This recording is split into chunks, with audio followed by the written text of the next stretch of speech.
está começando um Conexão RS especial. Hoje nós estamos recebendo convidados aqui no estúdio para falar sobre o caso Bernardo. Especialistas em direito penal e criminal que vão analisar os detalhes do julgamento e a decisão dos jurados já estão conosco. Boa noite e obrigado pela presença. Vamos agradecer a presença do promotor de justiça do Ministério Público Estadual, Leonardo Jardim de Souza. Seja bem-vindo. Obrigado, boa noite. O advogado especialista em direito penal e professor da UBRA, professor André César.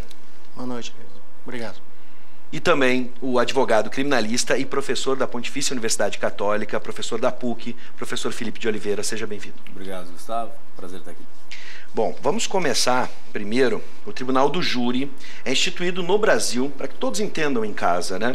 O Tribunal do Júri é instituído no Brasil desde 1822 e previsto, então, né, para a Constituição, previsto pela Constituição Federal, é responsável por julgar crimes de dolosos contra a vida. Nesse tipo de tribunal cabe a um colegiado de populares, né, os jurados sorteados para compor o conselho de sentença, declarar se o crime em questão aconteceu e se o réu é culpado ou inocente. Qual é o critério, para que as pessoas possam entender em casa, para que alguém possa fazer parte do júri? Eu vou pedir que todos fiquem à vontade, a gente pode conversar, né, e é aberta essa conversa, cada um pode, né, digamos assim, interferir ou complementar a resposta do colega. Eu vou começar com o promotor e a gente segue em ordem. Certo. O Tribunal do Júri é uma instituição que serve, como tu já disseste, para julgar os crimes dolosos contra a vida e também, pela legislação processual penal, que são a ele conexos, né? No caso do Bernardo, nós temos, além do homicídio qualificado que está sendo julgado, temos ocultação de cadáver e temos um crime de falsidade ideológica, né? Que os jurados, eles são escolhidos dentre as pessoas do povo, são representantes da sociedade que, a partir dos 18 anos e tendo idoneidade moral, eles podem compor uma lista geral que será sorteada para as reuniões mensais do Tribunal do Júri. Em cada sessão haverá, portanto, 25 jurados disponíveis para sorteio. A partir do sorteio serão aceitos ou recusados pelas partes, até que se forme um colegiado de 7 julgadores, 7 jurados que julgarão os fatos, cada uma das questões que serão debatidas e que serão importantes na apuração da autoria do fato, da existência do fato, das circunstâncias que podem agravar a pena ou diminuir a pena, todas elas serão submetidas aos jurados. É um sistema misto, em que há um juiz de direito e juízes de fato. Quem decide os fatos são os jurados. O juiz de direito, ele aplica a lei aquilo que foi decidido pelos juízes de fato. Professor André, a questão sobre o perfil destas pessoas, em um primeiro momento, para aqueles que não estavam acostumados, pela formação e a condução desse júri, chamou a atenção o isolamento deles. Como eles estavam isolados, ficaram um determinado período sem contato, acredito eu, são pessoas que têm família, né, enfim, que têm amigos. Um pouco sobre esse isolamento e o perfil de cada um. O isolamento, na verdade, nós tratamos como uma incomunicabilidade. Então, as pessoas que fazem parte desse cenário do julgamento em júri, né, elas não têm comunicabilidade nem entre si, nem externamente. Inclusive, os próprios meios de comunicação que usualmente as pessoas têm, elas ou são feitas comunicações dentro de uma situação em que ela está monitorada, para evitar que trate do assunto relacionado. Isso também acontece se houver pedido ou se o juiz determinar uma audiência, por exemplo, então não é exclusivo do júri, e em função das testemunhas que forem ouvidas, mas efetivamente elas permanecem incomunicáveis. Tanto é possível perceber que as testemunhas que prestaram depoimento, a gente verificou isso pela mídia, elas não se manifestaram em momento algum por qualquer canal de comunicação. Por quê? Sob pena de acontecer a nulidade do julgamento e efetivamente todo esse trabalho de 5 dias ser posto abaixo e ter que se renovar todo o ato processual em função dessa situação. O perfil, como disse o doutor Leonardo, né, é a questão do critério objetivo, que é a idade, e a questão da idoneidade. Então, quer dizer, há uma lista preparada com antecedência, é um unus público, vamos dizer assim, que as pessoas vão vão a julgamento para prestar esse serviço ao judiciário, e efetivamente é uma previsão constitucional e do próprio processo penal de que o julgamento aconteça por pessoas que estão ali naquela comunidade ou dentro da comarca, para fins de efetivamente haver o julgamento e a repercussão dele diante dos olhos de quem estava próximo ou de quem conviveu ou convive com aquela realidade dos fatos que foram postos em julgamento. Perfeito. Professor Felipe, há um tipo de instrução, afinal de contas são pessoas, nem sempre a gente sabe quanto os termos dentro do universo jurídico são às vezes complexos, são diferenciados. Há instrução para que eles possam entender, por exemplo, a gente que estava ouvindo pelo rádio ou pela televisão, tinha em determinado momento que tinha que pesquisar quais termos que estavam sendo, que tipo de processo estava acontecendo ali. Essa na verdade é a missão, né, tanto dos promotores quanto dos advogados e da juíza, né, ou dos juízes em geral, que é justamente conseguir estabelecer uma comunicação. Por isso que o júri ele é um processo comunicativo, na verdade, né? Então, estabelecer uma comunicação a ponto de que os jurados compreendam, muitas vezes, questões que são questões técnicas e que se demora tempos em faculdade de direito para a própria compreensão de alunos, né? Então, esse é o grande desafio do Tribunal do Júri. Essa é a grande questão. Se não me engano, no julgamento da Suzane Richthofen, teve um quesito que foi por maioria mínima, foi por 4-3, e era justamente o quesito que atribuía a ela o dolo de matar os pais. Ou seja, houve uma confusão, certamente, na compreensão dos jurados ali, a ponto de que, naquele caso, a decisão foi por 4-3 em uma das quesitações. Então, quer dizer, essa questão de traduzir para os jurados os termos, de se comunicar, é justamente uma missão fundamental. Por isso que, quanto maior a experiência do advogado no júri, ela acaba sendo importante, justamente para estabelecer esse processo comunicativo de uma forma mais fácil, porque nós, do mundo jurídico, a gente acaba o cachimbo entorta a boca, né? Então a gente acaba muitas vezes falando coisas que para nós têm o seu significado, mas que na linguagem coloquial não tem o mesmo significado. Uma coisa que é muito comum, por exemplo, a questão da queixa, né? Quando a gente fala em queixa, as pessoas vão ver que o sujeito foi na delegacia e registrou uma ocorrência. Não, a queixa, na verdade, é uma peça inicial em um processo criminal de determinadas características, que são ações que, por exemplo, em crimes contra a honra, calúnia, injúria e difamação, e que é uma peça processual, não tem nada a ver com o sujeito ir numa delegacia e registrar uma ocorrência. Então, nós temos uma linguagem que deve ser sempre... Quem está atuando no júri, ele tem que ter presente que a nossa linguagem é diferente. E isso... um esclarecimento, uma das expressões bastante ouvidas por diversos atores que estavam ali, vênia. Né? O data vênia, ou vênia, enfim, para quem está em casa, a origem dessa expressão tão utilizada. A vênia, na verdade, é data vênia, me deu a possibilidade de me contrapor ao seu entendimento, à sua manifestação, né? Então, quando se usa a vênia, na verdade, no sentido que tu está te contrapondo a um entendimento contrário. Sim. É um jargão. Por que dizem isso? Porque, enfim, uma expressão latina, claro. Um pedido, na verdade, de licença para se contrapor. Exato. Com todo respeito, de certa forma, eu vou me opor, eu vou divergir, enfim, do seu entendimento eu tenho o meu, e de alguma forma nós não estamos concordando. É uma forma polida de discordar. Mas por mais desrespeitoso que seja o tom do pedido de vênia. Pois é. Bom, por vezes a palavra não combina com a atitude. Foi bastante utilizado e até em momentos bastante tensos dentro do tribunal, dentro do júri. Bom, vamos fazer o seguinte, gente. Você aí de casa, você pode participar da nossa conversa 99588-2374. Se você tem alguma dúvida, como aqui, da mais simples, como eu tive agora, ou outras questões a respeito, o que vai acontecer, enfim, você manda pra gente por mensagem de texto 99588-2374. A gente vai fazer um rápido intervalo e a gente já vai voltar para conversar mais sobre o julgamento do caso Bernardo. Já voltamos, fique por aí. Estamos de volta com o Conexão RS em uma edição especial, onde temos especialistas que estão analisando o caso Bernardo, o julgamento. Daqui a pouquinho, a sentença, a juíza Sucilene Engler vai ler a sentença. A gente está na expectativa, a expectativa é que seja por volta das 6h30. Até lá, a gente vai tentando analisar e entender, você aí de casa. Se tiver alguma pergunta, 99588-2374, mande por mensagem de texto. Bom, a próxima questão é a seguinte: quais são as etapas deste tipo de julgamento, né, nesse tipo de tribunal? Por favor, fique à vontade. Se quiser começar, professor, tenha a bondade. É importante que as pessoas saibam que antes do que todo mundo assistiu essa semana, tem toda uma fase prévia, tá? Uma primeira fase, em que o Ministério Público ofereceu a acusação, né, que nós chamamos de denúncia, oferece a denúncia, o juiz analisa os pressupostos dela, ou seja, se tem viabilidade aquela denúncia para um processo,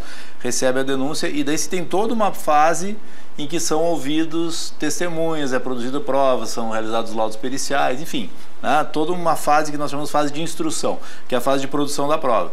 São ouvidos também os acusados, depois tem uma manifestação final e o juiz decide se aquele caso deve ou não deve ser levado para o júri. Né? Ou seja, se já tem os elementos que, enfim, de fato isso tem que ser julgado pelo tribunal do júri, aparentemente é um crime doloso contra a vida, consumado ou tentado, né? Porque também os tentados também são julgados pelo tribunal do júri, e daí a gente passa para o plenário, que foi o que aconteceu essa semana. Não sei se alguém quiser falar sobre o plenário. Tem uma outra questão, por exemplo, por que os réus foram 5 anos presos, né? Como esse tipo de detenção é tipificada no Código Penal, professor? Na verdade, a prisão, ela tem duas classificações. Ou é a prisão acautelatória, provisória, de uma maneira geral, ou seja, a partir do flagrante, a temporária, a preventiva, a própria sentença condenatória sem se tornar definitiva, que é uma discussão que também a mídia reproduz bastante a partir do 2º grau, que já desde 2012 nós temos por discussão, não diz respeito à pena, não houve apenamento, porque não houve condenação. O julgamento está acontecendo nesse momento, inclusive por ser terminado no 1º grau com a sentença que está por ser proferida. Então, eles estão presos preventivamente, né? Por conta certamente, que tenha sido provocado pela defesa em algum momento o pedido de liberdade, a questão da complexidade, a questão da relevância, da ordem pública, dos critérios específicos da prisão preventiva, eles foram mantidos até agora em prisão preventiva. Então, sim, ela é uma prisão provisória de uma maneira geral. A partir de hoje, a partir da sentença que for proferida nesse momento, aqueles que forem condenados têm uma modificação na fundamentação, ainda relacionada à necessidade de permanecerem presos.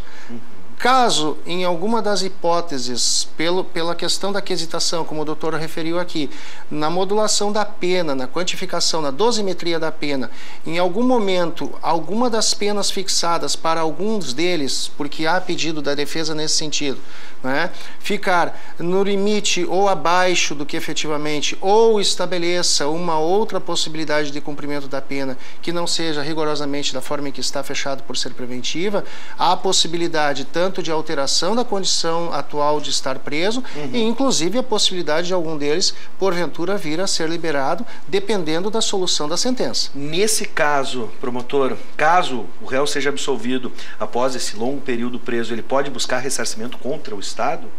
Olha, eu acredito que só se comprovar um erro crasso do judiciário, né? Porque o que acontece é que a prisão não foi uma condenação antecipada, como bem colocado pelos doutores, ela foi uma prisão cautelar, ou seja, porque os juízes entenderam que nessa situação, antes da decisão do caso, antes de ter uma sentença judicial, né, havia necessidade de acautelar a ordem pública, de proteger a instrução criminal ou garantir a aplicação da lei penal. Isso não tem nada a ver com a questão de julgamento de mérito do processo. Então, acredito que, a menos que houvesse comprovação de um erro crasso do Estado que não se justifica apenas pelo fato de eles serem absolvidos, eventualmente, não haveria fundamentação para buscar um ressarcimento. Bom, agora uma questão importante, é sempre produtivo a gente explicar para a nossa audiência como atuam os personagens jurídicos do processo, né? Como o Ministério Público, por exemplo, monta a peça de acusação. É baseado no inquérito policial? Quais outros elementos são levados em consideração? Exato. Vejam só, são 5 anos nesse caso, desde o inquérito até o plenário. Dia 4 de abril de 2014 foi o dia que o Bernardo desapareceu e que foi depois descoberto que ele foi assassinado, 10 dias depois. A partir dali já se começou a buscar pelo Bernardo, e a partir do momento que se descobriu que ele efetivamente estava morto, né, que infelizmente ele tinha sido brutalmente assassinado, se começou a investigação. A partir daquele momento o Ministério Público, como esse caso ele foi um caso que chamou a atenção, né, dos meios de comunicação pela sua peculiaridade, pela sua brutalidade, pelo fato da vítima ser uma criança, né, e já haver suspeitas em relação ao próprio pai, em relação a ele. O Ministério Público já acompanhou as investigações desde o início, né, que foram coordenadas pela Polícia Civil, né, que fez um trabalho exaustivo para buscar elucidar os fatos da melhor maneira possível. A partir do momento que a investigação foi concluída, o Ministério Público teve um prazo para oferecer a denúncia. e ofereceu a denúncia com base nos elementos informativos e de prova que foram produzidos durante aquela investigação. Ali já havia, por exemplo, oitiva de várias pessoas, já havia sido, por exemplo, a ré Edelvânia, ela já havia sido ouvida na delegacia de polícia, já havia meio que dado o panorama geral do que havia acontecido, né? Depois da denúncia, acontece com a denúncia, o Ministério Público descreve as condutas, imputa aquelas condutas ao réu. Essa denúncia vai ser fonte depois de se confirmada na pronúncia de quesitação no tribunal do júri, né? Mas a partir dali é desenvolvido todo um procedimento. Então o Ministério Público arrola testemunhas, indica provas que vai produzir, a defesa também vem, arrola suas testemunhas, reivindica provas a ser produzidas, até que o juiz decide pronunciar. O Ministério Público atua sempre nesse processo, atuando na inquirição das testemunhas, do interrogatório, elaborando peças processuais, elaborando eventualmente recurso da sentença de pronúncia, contrarrazoando os recursos da sentença de pronúncia da defesa, e depois na fase em que já está o processo retornado, pronto para julgamento, o Ministério Público faz novamente uma manifestação em que ele vai arrolar testemunhas para depor em plenário, requerer novas diligências para plenário, e a atuação em plenário, que, como vocês puderam, o povo brasileiro está acompanhando nesse julgamento. Perfeito. Eu já vou trazer a pergunta do Cláudio Alves de Novo Hamburgo, ele quer uma análise de todos vocês, mas antes vamos falar da defesa. Especificamente no caso Bernardo, os dois professores que estão aqui com a gente, o que vocês destacariam, como vocês analisam a estratégia adotada pela defesa, para que a gente possa entender como foi o raciocínio na construção dessa defesa? Bom, eu acho que cada um dos réus teve a sua estratégia, né, bem delimitada ali, né? Nós temos, enfim, a estratégia do Dr. Leandro Boldrini, no sentido justamente de demonstrar que o fato aconteceu alheio ao conhecimento dele, né? A estratégia da Kelly, né, da madrasta, no sentido de justamente retirar a responsabilidade do marido e de estabelecer que a morte se deu em virtude de um excesso de medicamento e de uma conduta que seria culposa e não uma conduta dolosa, né? Seria com culpa, mas não com a vontade de matar, né? A posição da Edelvânia ali, né, no sentido de buscar justamente demonstrar a ausência de elementos de prova de que ela tinha, de fato, trabalhado para a morte do menino, e o irmão dela no sentido de que ele não teve nenhuma participação no fato, que teria participado no máximo da ocultação do cadáver, né? Eram as teses, digamos assim, que os advogados, que os defensores entenderam mais adequadas para poder buscar, né, preservar da melhor forma possível o direito dos seus constituintes, né? Agora não me cabe fazer nenhum juízo de valor, né? Até porque nós temos uma vedação legal, né, nos advogados de fazer isso em relação ao trabalho de alguém. Uma das estratégias que eu acredito, eu pelo menos percebi, alguns de casa também, foram a desconstrução de algumas provas, né? E isso é uma das partes que a gente pode sempre imaginar dentro da defesa, por mais que tivessem peritos e técnicos por trás, enfim. Tecnicamente, isso é o efetivo exercício de um contraditório. É a oportunidade que tanto a defesa, quando o Ministério Público produz provas, a acusação produz provas, e da mesma forma, quando a defesa traz elementos para os autos, o Ministério Público tem conhecimento para se manifestar a respeito deles, de que efetivamente se estabelece para o sistema um equilíbrio, né, um tratamento isonômico, um tratamento igualitário das partes dentro do processo. Então, tecnicamente falando, isso faz parte de um conjunto de todo esse processo, que não se limita ao julgamento de hoje, para que as pessoas entendam de que, como disse bem o doutor, a respeito desde a investigação, e nesse caso especialmente desde a investigação, alguns deles, se não todos, tiveram acompanhamento de defesa. Então, é um momento em que se chega ao resultado de uma construção de elementos para tornar esse processo legítimo, legal, além de legal, legítimo. Não é? Então, quer dizer, a qualquer momento que, porventura, qualquer dessas provas não seja oportunizado a defesa manifestar-se sobre ela, você gera nulidade. A nulidade não deixa de ser uma sanção, uma punição por algo que desestabiliza essa estrutura e, de certa forma, tira esse equilíbrio. Porque, embora haja condenações, né, embora haja absolvições em um processo, não nesse caso especialmente, mas no processo de uma maneira geral, o efetivo, o esgotamento, né, da defesa, como disse o Dr. Felipe aqui, é o que torna tudo isso legítimo, ao ponto de depois o Estado poder exatamente executar a pena que foi fixada.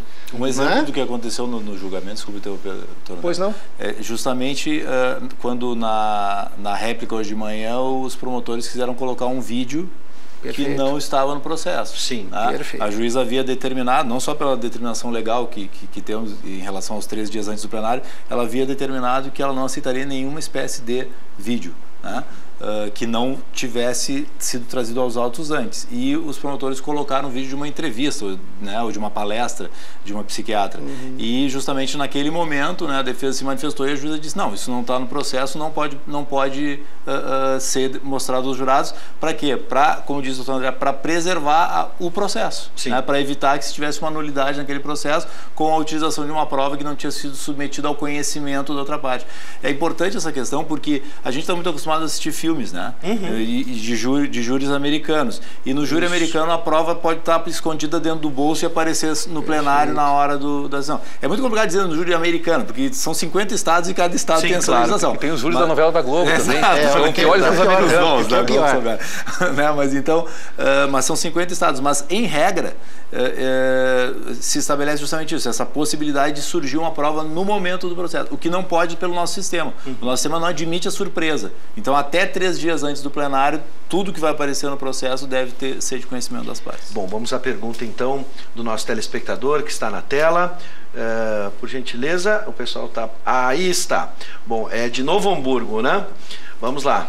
Vamos lá. Senhores, qual o impacto desse julgamento na sociedade para que não possamos presenciar mais, né? A gente acabe assistindo mais um crime desses, um crime com extrema violência. O Cláudio Alves de Novo Hamburgo, ele está perguntando. São casos emblemáticos, né, como esse aí, que acabam fazendo com que as pessoas tomem conhecimento de que, no nível de maldade que pode haver numa sociedade, é uma situação inconcebível. Eu fui promotor em Três Passos, minha primeira comarca, né? Aquele plenário do júri, eu tive o privilégio de estreá-lo quando o fórum lá foi inaugurado no ano de 2005.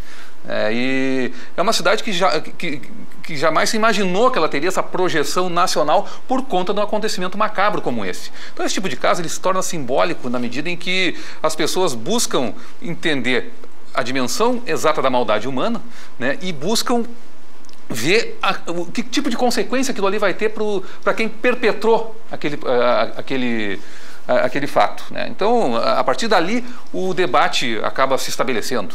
E o resultado disso é que as pessoas vão formando convencimento, mesmo que distantes do processo.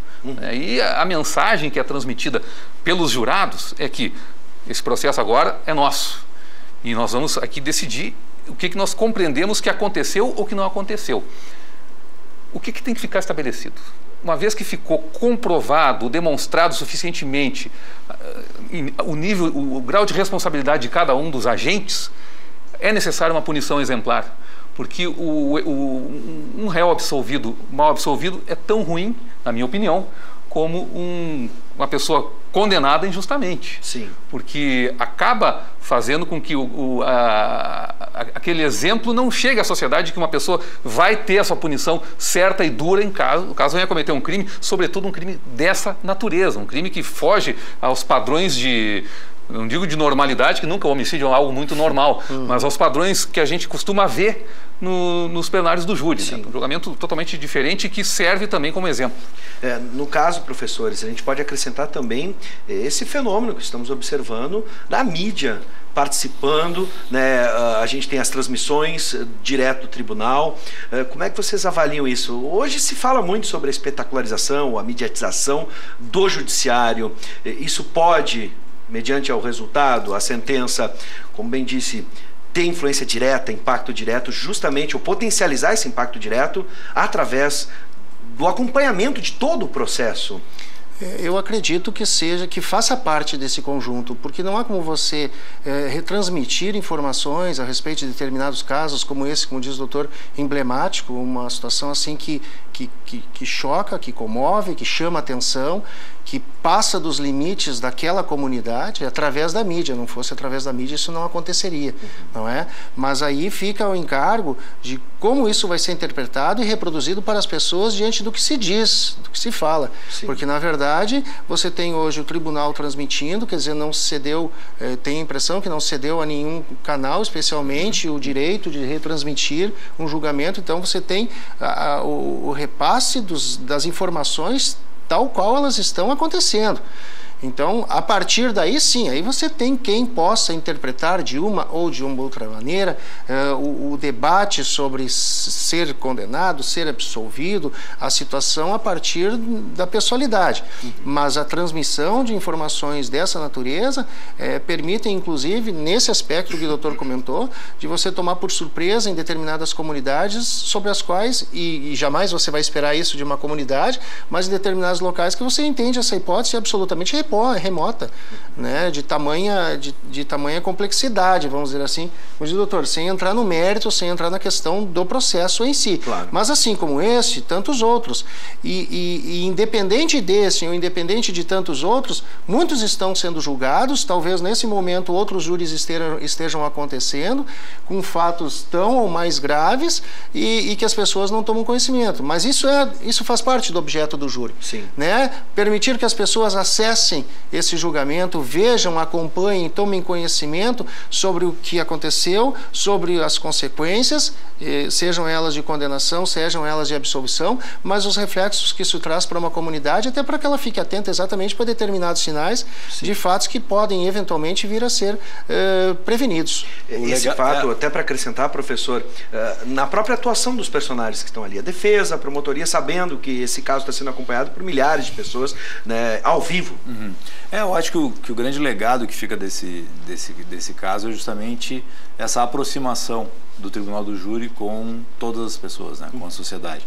É a primeira vez que está se fazendo isso no país e eu penso que justamente a gente está acostumado a ver julgamentos do Supremo e tal, e na minha visão a publicidade dos julgamentos criou alguns problemas dentro do Supremo, inclusive em relação a alguns julgamentos, mas no caso do Tribunal do Júri eu vejo com bons olhos essa transição. Primeiro, a preocupação de se preservar a identidade dos jurados, acho que isso foi fundamental, foi muito inteligente, né? E de justamente se ver o que está acontecendo, se dá voz, tanto para a acusação quanto para a defesa, sem intermediários, né? Por melhor que seja o trabalho da imprensa, é aquilo que a gente está falando, são linguagens diferentes às vezes, né? Então, eu acho super salutar a gente ter essa possibilidade de ouvir o que o promotor está falando, o que está pensando, o que a testemunha disse, o que a defesa está dizendo. Então, acho que isso é super válido. Eu não penso que vai mudar a conduta das pessoas, como o nosso telespectador espera, porque a brutalidade vai continuar existindo. Mas isso que o Dr. Felipe colocou é importantíssimo, né? Nós temos um país em que temos 65 mil homicídios por ano.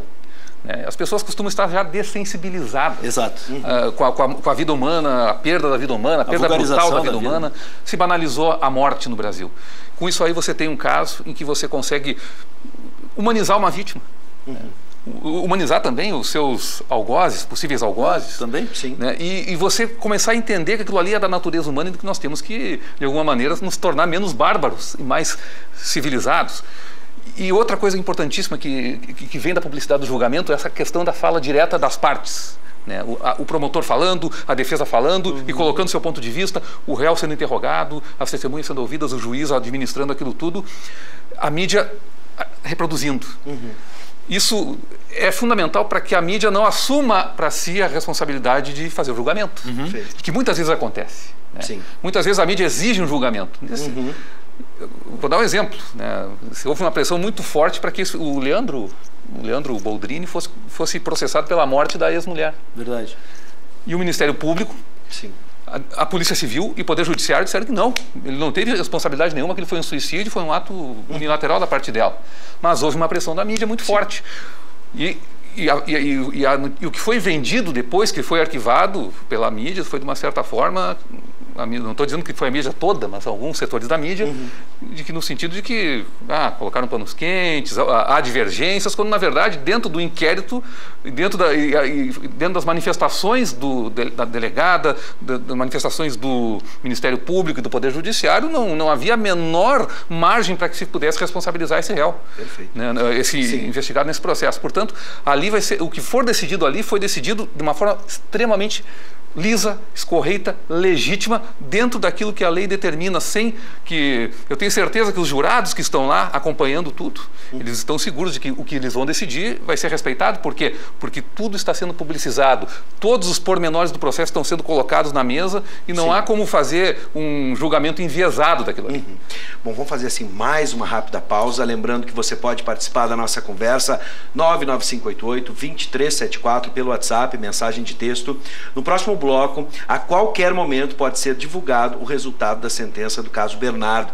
A gente está acompanhando e você aí de casa, assim que começar esse processo, a gente vai passar para você aí de casa. Então fique com a gente, não saia daí, a gente já volta. Bom, estamos de volta com o Conexão RS especial. Temos aqui especialistas que estão analisando todo o processo e o julgamento do caso Bernardo. A gente está na expectativa. A última informação é que às 18h45 o fórum então abre para receber as pessoas e aí começa então esse processo de sentença.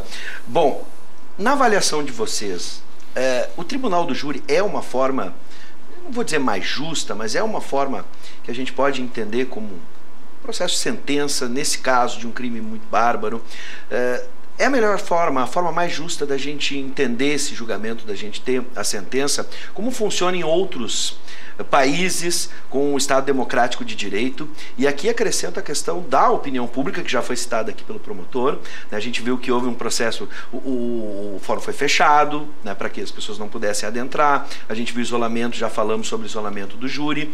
E aí, durante o processo, especialmente a defesa questionou essa ideia de opinião pública, de clamor popular, enfim, até que ponto isso realmente interfere de alguma forma, pressiona o júri, a mídia, como citamos, né, traduzindo, ou pelo menos tentando traduzir, às vezes correto ou incorretamente, o que é a opinião pública, o clamor popular, enfim, como é que a gente pode entender esse processo? Vou começar com o promotor, depois a gente segue com os professores. Eu sou suspeito para falar porque sou promotor do júri há 15 anos. Eu gosto muito do Tribunal do Júri, mas por que eu gosto do Tribunal do Júri? Trabalhando no Tribunal do Júri, trabalhando nos processos em geral e no júri especificamente. Sim. O júri é um elo entre o homem comum e a justiça. O júri é um mecanismo jurídico que faz com que as pessoas comuns participem dos julgamentos, que aproxima a realidade da teoria, que não permite que se crie uma bolha na justiça, né? Muita gente reclama disso, que a justiça, os juízes, as teorias do direito estão cada vez mais afastadas da realidade. No Tribunal do Júri isso não acontece. No Tribunal do Júri é o homem comum que está ali julgando, e julgando fatos. Ele não vai ali analisar teses jurídicas, ele tem que julgar fatos, ele tem que ter o bom senso. E muitas vezes a abstração excessiva ela é um mecanismo de corte do bom senso. Aquilo que o Thomas Sowell, que é aquele estudioso norte-americano, fala de desprezo do conhecimento mundano, que muitas vezes arrogantemente alguns teóricos demonstram, né? O conhecimento mundano é aquele conhecimento que as pessoas em geral possuem da vida, a experiência que todos têm.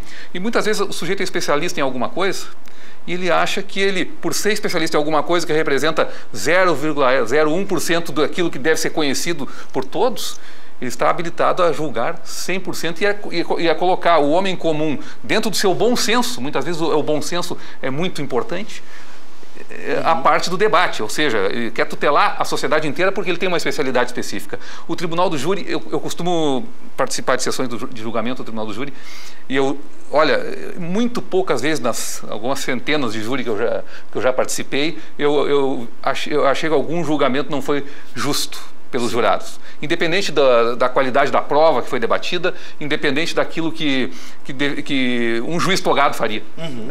Eu acho que o Tribunal do Júri ele tem essa função de manter sociedade e poder judiciário, teoria do direito, academia, todos ainda mais próximos e, consequentemente, próximos da realidade. Agora, professor André, entre esse elo, entre a técnica, né, e a população em geral, a gente sabe que a gente vive um país com um caldo. Por exemplo, coisas que eu ouvi durante o processo, né, a questão da religiosidade, né, afirmando o caráter cristão de alguns ali participantes dentro do processo. A gente vive num país com um caldo cultural muito grande e, obviamente, temos diferentes pontos de vista.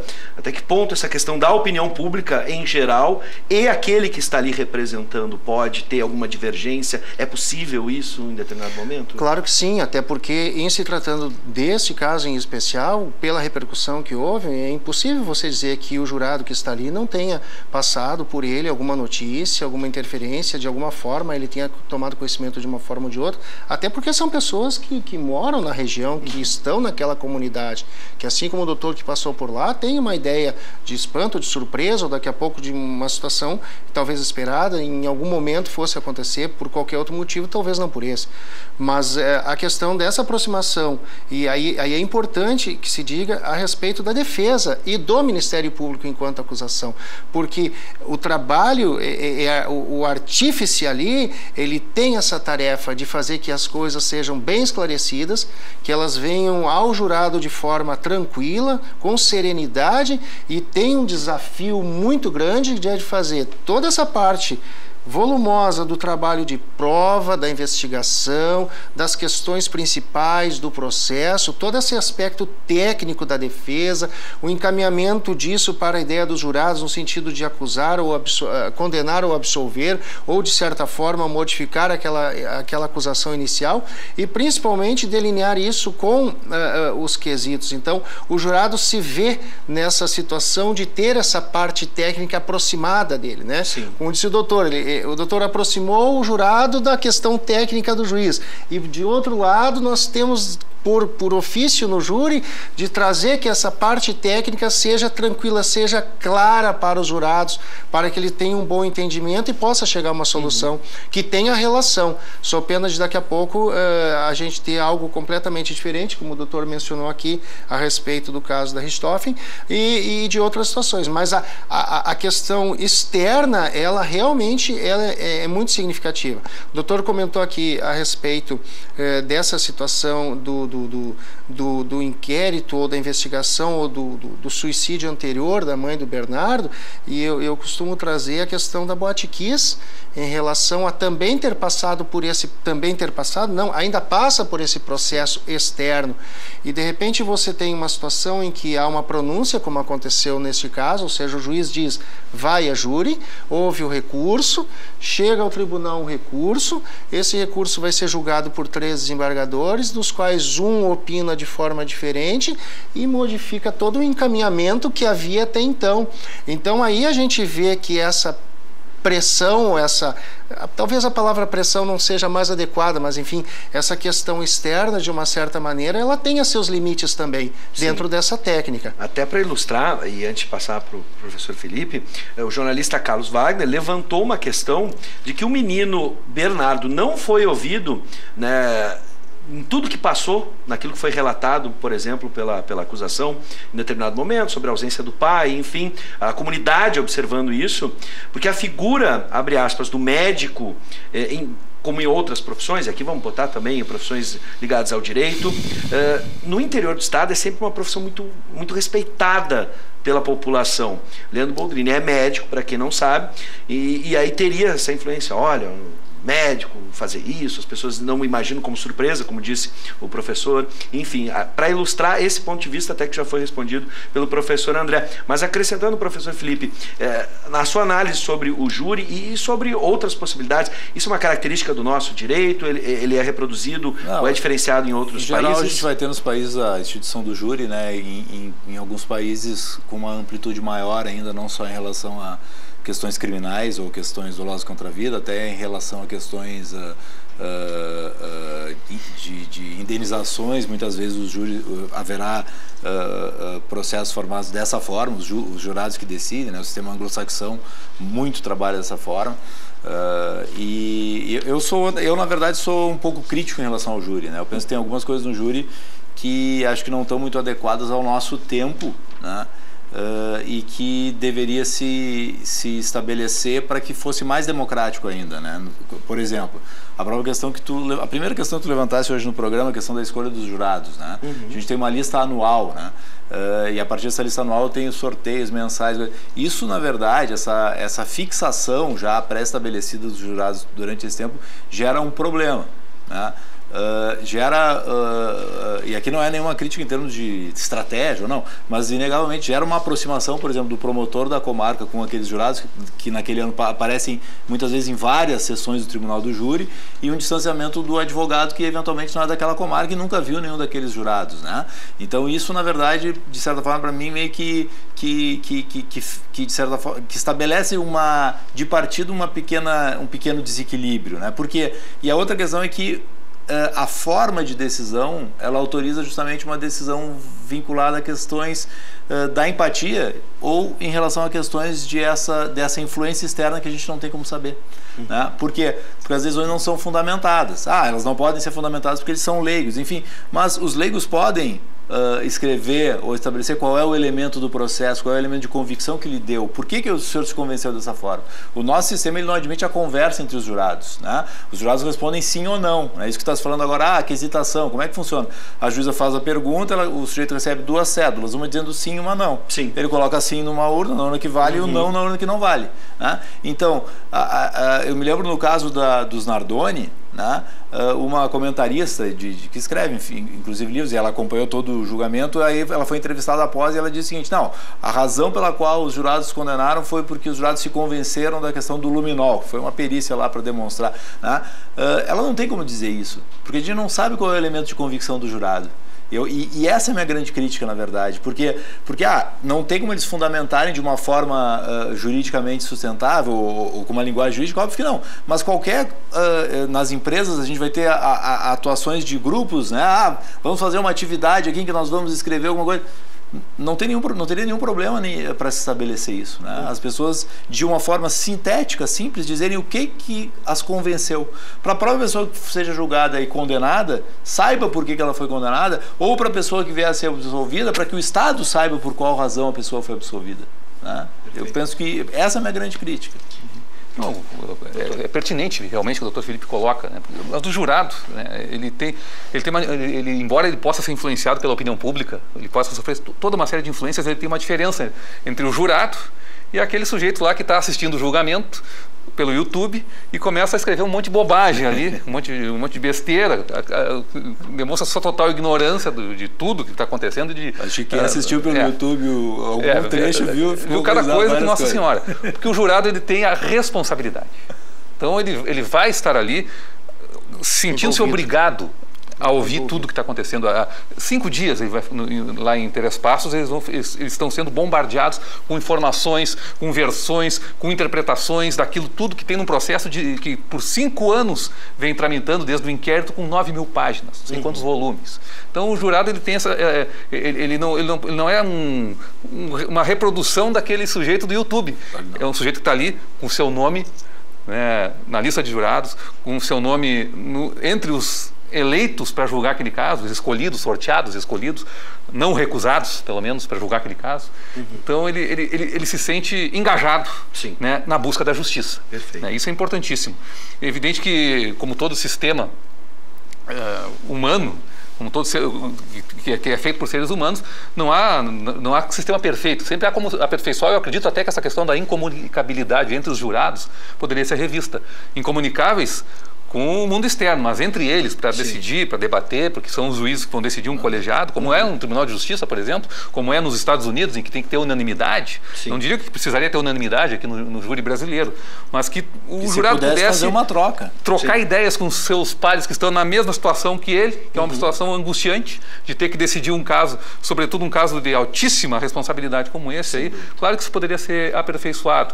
Mas o júri, enquanto instituição, eu acredito que é algo que tem que ser preservado. No mundo, só para dizer, no mundo fora do tribunal do júri, em qualquer ambiente, nós entendemos que o diálogo faz a gente crescer e tomar decisões melhores, né? Mas no tribunal do júri, que vai decidir sobre a vida de pessoas quando se trata de homicídios, a pessoa tem que ficar incomunicável, tem que decidir sozinha, tem que ter toda a própria pressão psicológica que ela estabelece pelo peso da sua decisão. E com a complexidade do crime que está relacionado ao tribunal do júri, com isso também vem a quantidade de pena que daqui a pouco essa pessoa vai estar sujeita a sofrer. Quero entrar nesse assunto, mas antes vamos atender os nossos telespectadores. Mirinho Rimaleda, de Porto Alegre, seja bem-vindo. Boa noite, liguei agora na UBRA, mas na opinião dos convidados, houve omissão do Estado quando o menino Bernardo procurou ajuda para a denúncia de maus tratos? Obrigado e parabéns ao Conexão. Na visão de vocês... A gente tem que saber um pouco melhor os detalhes, isso está sendo levantado no júri, né? Eu não tenho condições de ver, de saber os detalhes. E é muito, de certa forma, é muito fácil a gente falar quando a obra já aconteceu, né? Poderia ter se agido? Sim, poderia. Essa questão que tu levantasse, o médico ele é importante na cidade do interior. Não vou nem dizer numa cidade do interior. Se a gente está no nosso prédio e nós temos um médico que mora no nosso prédio e a gente sabe que tem discussões dele com o filho menor dele, nós não vamos bater na porta do médico, nós não vamos chamar o conselho tutelar para resolver aquela questão. Bater na porta até podemos bater, mas não vai se tomar uma medida mais drástica. Por quê? Porque nossa sociedade, enfim, né, a gente ainda tem uma estrutura hierarquizada na nossa sociedade que investe... casos aqui, por exemplo, recente caso de agressão a mãe de um lutador de jiu-jitsu no Rio de Janeiro, onde durante 4 horas se ouviu gritos. A gente tem essa questão cultural de, por exemplo, briga de marido e mulher, ninguém mete a colher e coisas do tipo, né? Quantas crianças não morreram no Brasil nesse meio tempo do Bernardo para cá em situações dessas que os pais... Né? Que era visível, por exemplo, um maltrato. Pode ser algo generalizado que as pessoas, exatamente por terem esse comportamento, elas acabam não sabendo que resultado, que desfecho houve. E que talvez o caso só tenha tido toda essa publicidade justamente porque se tratava de uma família... de classe média alta. Sim. Eu responderia essa questão do telespectador da seguinte maneira: não existe nada que vá contra aquilo que foi feito, que deponha contra a atuação tanto do Ministério Público como do Juizado da Infância e Juventude de Três Passos, dentro desse caso. Por tudo que foi trazido, o menino procurou as autoridades, ele foi atendido, houve uma tentativa de fazer com que a situação se resolvesse, né? E eu acredito que o que foi feito ali foi feito dentro do que deveria ter sido feito. Inclusive foi a própria defesa do Leandro Boldrini que não se recusou a tecer qualquer tipo de crítica em relação a isso. Agora, nós temos a cultura no Brasil, muitas vezes, isso aí é um problema nosso, de caçar bruxas. Exato. De tentar sair, de tentar pular da responsabilidade daqueles que realmente perpetraram essa atrocidade macabra e buscar diluir essa responsabilidade entre outras pessoas e, quem sabe, entre a sociedade inteira. E a gente não resolve o problema. Nós não resolvemos o problema, por quê? Porque nós não temos o foco de enfrentar o problema e saber que um tipo de caso como esse é imprevisível, seja na classe alta, seja na classe baixa. Se você tivesse dentro da promotoria da Infância e Juventude de Três Passos um pai, uma mãe que tivesse alguma situação de negligência com um filho de classe mais baixa, que não tivesse um destaque social, teria o tratamento igual. O pai se comprometeria a mudar e teria tido a oportunidade de mudar. Ninguém imaginaria que, se depois a criança aparecesse morta dentro de uma cova, isso aí pudesse ser imputado às autoridades que trataram do caso, porque isso é imprevisível. Então, o que nós temos que ter em mente nesse caso é que nós temos um exacerbamento de maldade humana que é imprevisível, e essas pessoas que perpetraram isso é que são responsáveis por esse caso. Diluir essa responsabilidade com órgãos públicos, com a sociedade, com entes abstratos, é amenizar a culpa de quem é culpado. Essa procura de caça às bruxas que a gente tem, esse hábito, ele gera alguns problemas, né? E a gente geralmente vai acabar caindo na questão penal, e o problema que eu penso que leva é que quando a gente encontra a bruxa e queima ela, nós, na verdade, entendemos que o problema está solucionado, quando na verdade não está. A questão, por exemplo, lá daquele caso antigo do índio Pataxó, que foi queimado, né, que foi morto com álcool, com etanol na parada de ônibus e tal, se teve uma grande repercussão, se questionou, se buscou os culpados, e nós temos pelo menos 205, a quantidade de mendigos mortos no Brasil por mês é absurda ainda até hoje, e mortos queimados, mortos apauladas, né? Então, quer dizer, qual é o resultado de se buscar e estabelecer quem é o responsável se nós não buscarmos enfrentar as causas dos problemas? Exato. Bom, enquanto estamos aguardando a sentença, a gente falou sobre o caso da absolvição, um caso de absolvição. Agora, no caso da condenação, a gente ouviu diversas vezes, especialmente com a acusação, né, especialmente para a Graciele e o médico, a condenação máxima, a pena máxima, o pedido, a solicitação de pena máxima. No Brasil, o que significa isso, pena máxima? É comum a gente ver a condenação de 100 a 150 anos, né, mas se cumpre, a expectativa de vida não chega. 30, né? 30 é regime fechado. Como é que a gente pode entender o que é o pedido de pena máxima e o que isso representa de fato? Por favor, fique à vontade, professor César.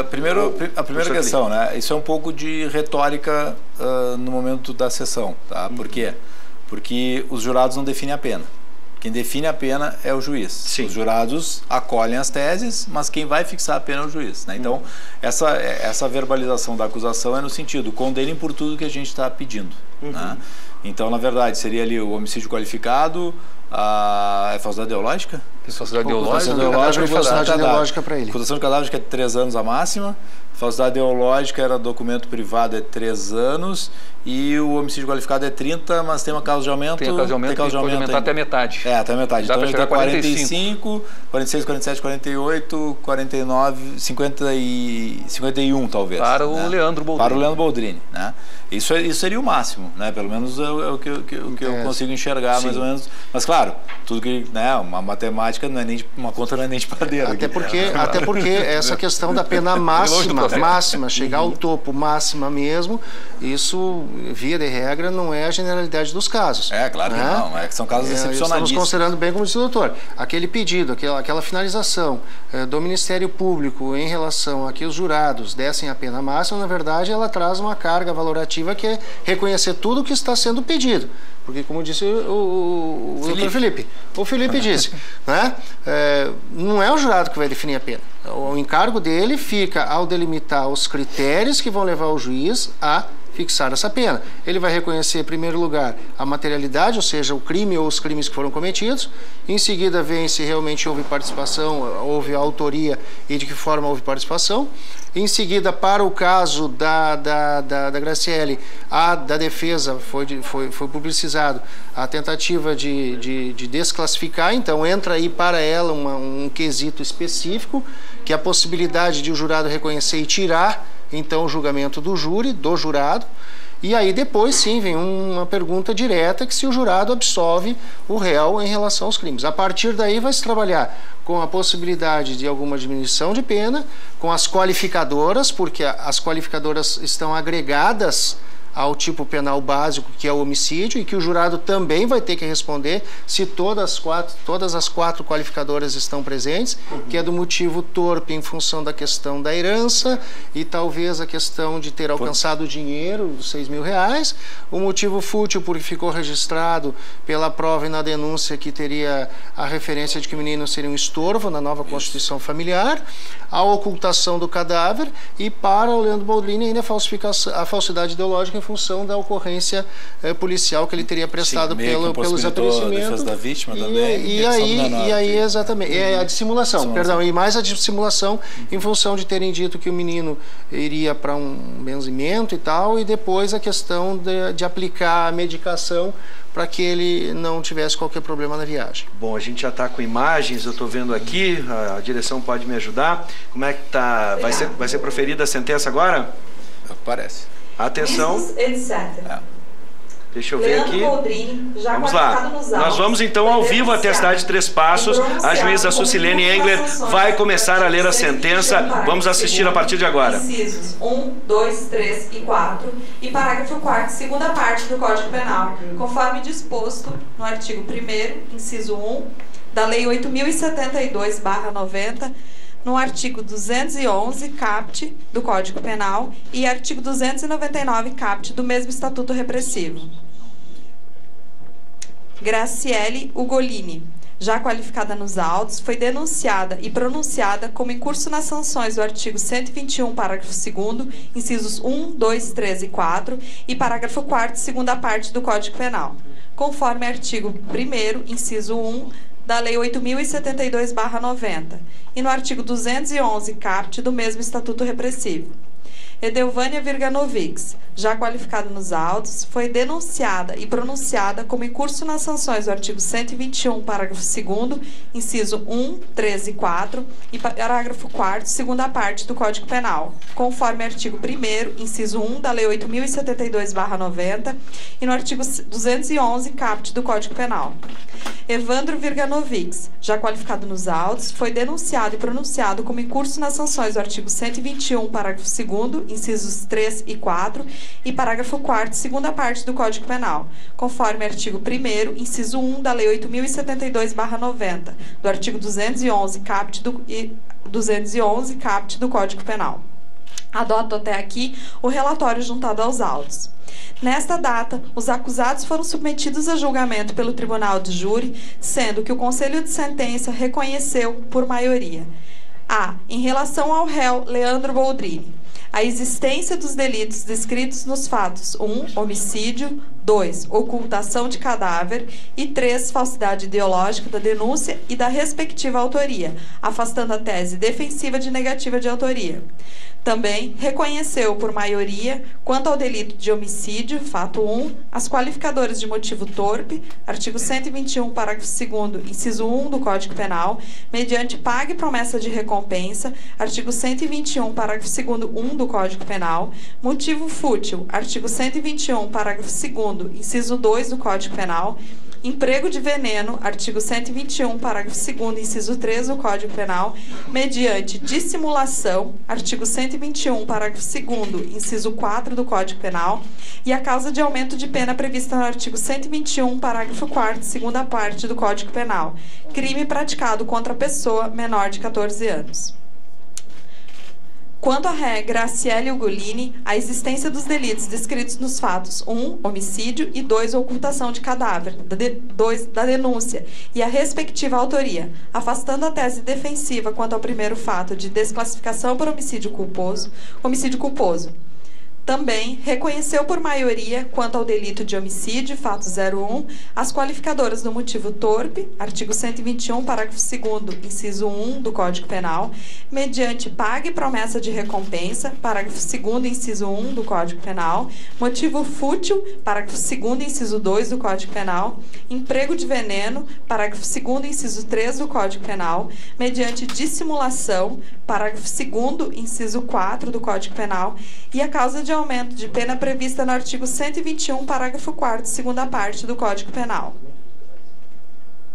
Crime praticado contra pessoa menor de 14 anos, bem como afastou a causa de diminuição de pena prevista no artigo 26, parágrafo único do Código Penal. Em relação à ré Edelvânia Virganovics, a existência dos delitos descritos nos fatos 1. Homicídio e 2. Ocultação de cadáver, da denúncia e da respectiva autoria, afastando as teses defensivas quanto ao delito de homicídio, de negativa de autoria, coação moral irresistível, participação de crime menos grave, participação de menor importância e homicídio privilegiado. Também reconheceu por maioria, quanto ao delito de homicídio, fato 1, as qualificadoras mediante paga e promessa de recompensa, artigo 121, parágrafo 2º, inciso 1 do Código Penal, emprego de veneno, parágrafo 2º, inciso 3 do Código Penal, mediante dissimulação, parágrafo 2º, inciso 4 do Código Penal, e a causa de aumento de pena prevista no artigo 121, parágrafo 4º, segunda parte do Código Penal, crime praticado contra pessoa menor de 14 anos. Quanto ao réu Evandro Virganovics, a existência dos delitos escritos nos fatos 1. Homicídio e 2. Ocultação de cadáver e sua respectiva autoria, afastando a tese defensiva de negativa de autoria. Também afastou por maioria, quanto ao delito de homicídio, fato 1, as qualificadoras de emprego de veneno, artigo 121, parágrafo 2º, 3 do Código Penal, e mediante dissimulação, artigo 121, parágrafo 2º, inciso 4 do Código Penal, condenando na forma simples do delito.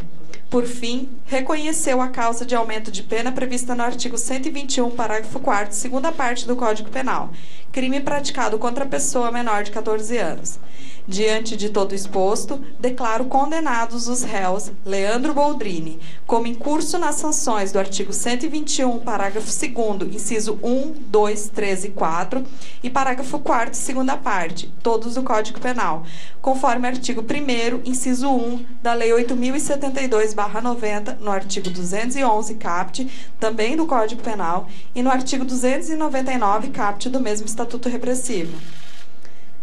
Graciele Ugolini, como incurso nas sanções do artigo 121, parágrafo 2º, inciso 1, 2, 3 e 4, e parágrafo 4º, segunda parte, todos do Código Penal, conforme artigo 1º, inciso 1 da Lei 8.072/90 e no artigo 211, caput, do mesmo Estatuto Repressivo. Edelvânia Virganovics, como incurso nas sanções do artigo 121, parágrafo 4º, parágrafo 2º, incisos 1, 3 e 4, e parágrafo 4º, segunda parte, todos do Código Penal, conforme artigo 1º, inciso 1 da Lei 8.072/90 e no artigo 211, caput, do Código Penal. Evandro Virganovics, como incurso nas sanções do artigo 121, caput, e parágrafo 4º, segunda parte do Código Penal, e do artigo 211, caput, do Código Penal. Passo a dosar a pena.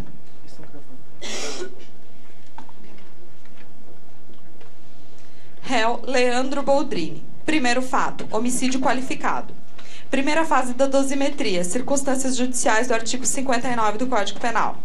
A culpabilidade, identificada como grau de reprovabilidade da conduta, considerando as condições pessoais do imputado e circunstâncias fáticas a envolverem o delito praticado, excedeu ao ordinário.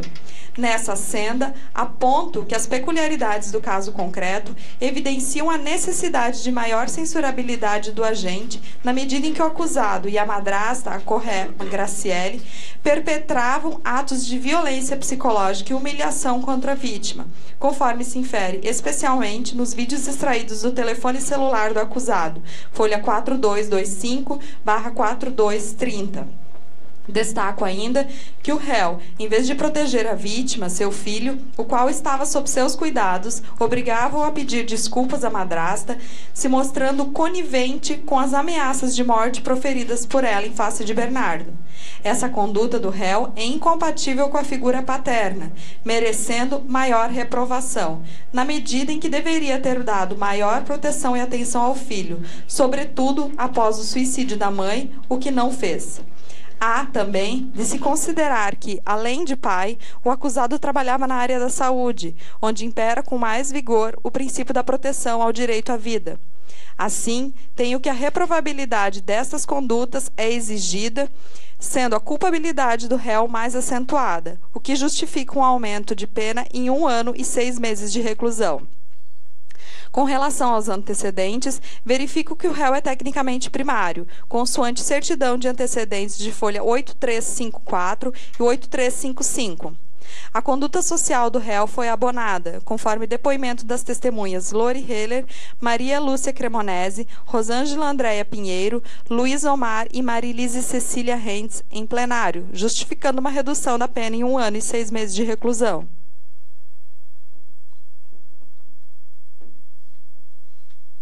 A personalidade apresenta traços dissonantes que devem repercutir no apenamento básico. Com efeito, as circunstâncias específicas que envolveram a prática do crime ora em exame demonstram a presença de uma frieza emocional e uma insensibilidade acentuada por parte do réu, o qual, mesmo sabendo do desaparecimento e morte do seu filho Bernardo, no dia 4/4 de 2014, foi trabalhar normalmente no dia 7/4 de 2014, realizando o procedimento cirúrgico no hospital dessa cidade, conforme relatos dos médicos, colegas do acusado. Ademais, no dia dos fatos, o réu, a companheira e co-ré Graciele, a filha do casal e a vítima tiveram um almoço em família, ocasião em que Bernardo se mostrava feliz, conforme relatos das testemunhas, sendo que, logo após o fato, os acusados, como se não possuíssem nenhum vínculo afetivo ou emocional com a vítima, o conduziram para a morte, ministrando dosagem letal da substância midazolam, o que choca o sentimento e a sensibilidade do homem médio. Ainda mais porque o conjunto probatório trazido aos autos deixou bem caracterizado que esse desequilíbrio emocional demonstrado pelos réus constitui a mola propulsora para a prática do homicídio. Assim, aumenta a pena em 1 ano e 6 meses de reclusão. Os motivos do crime são objetos das qualificadoras, de modo que não podem ser valorados nessa fase. As circunstâncias desbordaram do ordinário. De acordo com as provas coligidas, o crime foi premeditado, na medida em que a co-ré Graciele, com total ciência e apoio moral e material do acusado Leandro, no dia 2/4/2014, deslocou-se até a cidade de Frederico Westphalen, onde adquiriu os equipamentos necessários para a abertura da cova e da soda cáustica jogada sobre o cadáver da vítima, bem como do medicamento utilizado para causar a morte de Bernardo. Outro sim, a vítima possuía apenas 11 anos de idade na data do fato, certidão de nascimento de folha 1603, circunstância que se mostra reprovável, não só pela juventude da vítima, o que será valorada na terceira fase, considerando a causa de especial aumento prevista no artigo 121, parágrafo 4º, segunda parte do Código Penal, mas também pela covardia que a ação representa, especialmente diante do dever jurídico de amparo e proteção à criança assegurado pela Constituição Federal em seu artigo 227. O fato do réu ter matado uma criança, seu próprio filho, nas circunstâncias descritas acima, denota um descontrole emocional e uma perversidade extraordinária, razão pela qual aumenta a reprimenda em 1 ano e 6 meses de reclusão. As consequências do delito são as normais ao tipo. O comportamento da vítima em nada contribui para a prática delitiva. Considerando o exame operado nas circunstâncias judiciais, fixo a pena base em 15 anos de reclusão. Segunda fase da dosimetria, agravantes e atenuantes genéricas. Na segunda fase, considerando que os jurados reconheceram a existência de 4 qualificadoras, utilizo-as, com exceção da primeira, motivo torpe, artigo 121, parágrafo 2º, inciso 1 do Código Penal, usada para qualificar o delito, para agravar a pena, sendo elas ter o acusado cometido o crime por motivo fútil, artigo 161, inciso 2A do Código Penal, com emprego de veneno, artigo 61, inciso 2D do Código Penal, e mediante dissimulação, artigo 61, inciso 2C do Código Penal, razão pela qual aumento a pena provisória em 2 anos para cada agravante. Presente também a circunstância agravante prevista no artigo 61, inciso 2E do Código Penal, considerando que o crime foi cometido contra descendente, conforme certidão de nascimento da vítima, Bernardo, de folhas 1603, pelo que aumenta a pena provisória em 2 anos. Assim, torna a pena intermediária em 23 anos de reclusão. Terceira fase da dosimetria da pena, causas de especial aumento ou diminuição. Na terceira fase, os jurados reconheceram a causa de especial aumento prevista no artigo 121, parágrafo 4º, segunda parte do Código Penal, tendo em vista que o crime foi praticado contra a vítima menor de 14 anos, considerando que Bernardo possuía, na época dos fatos, 11 anos de idade, pelo que aumento a pena provisória em 1/3, razão pela qual torna a pena definitiva em 30 anos e 8 meses de reclusão. Da ocultação de cadáver. Primeira fase da dosimetria, circunstâncias judiciais do artigo 59. A culpabilidade, identificada como o grau de reprovabilidade da conduta, considerando as condições pessoais do imputado e circunstâncias fáticas envolverem o delito praticado, não excedeu ao ordinário. Com relação aos antecedentes, verifico que o réu é tecnicamente primário, consoante certidão de antecedentes de folha 8354, 8355.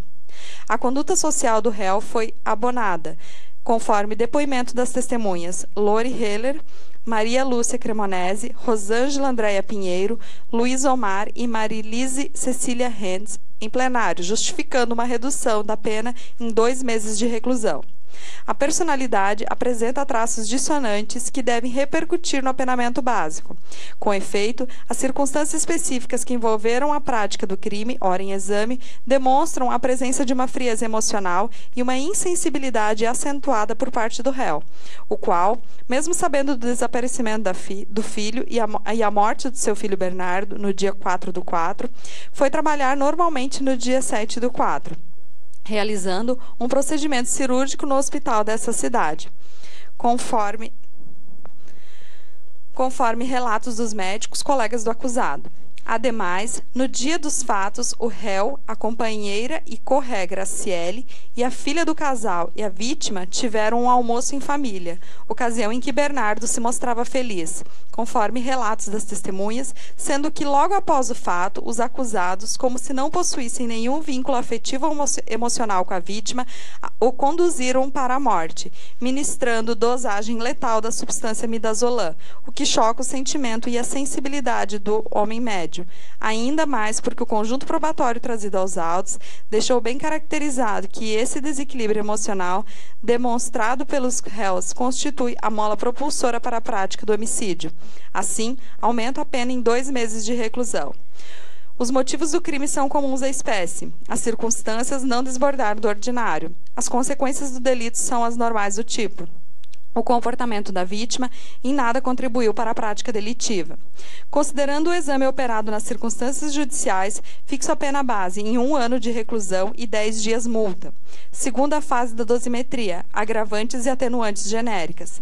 Na segunda fase, verifico estarem presentes as seguintes circunstâncias agravantes.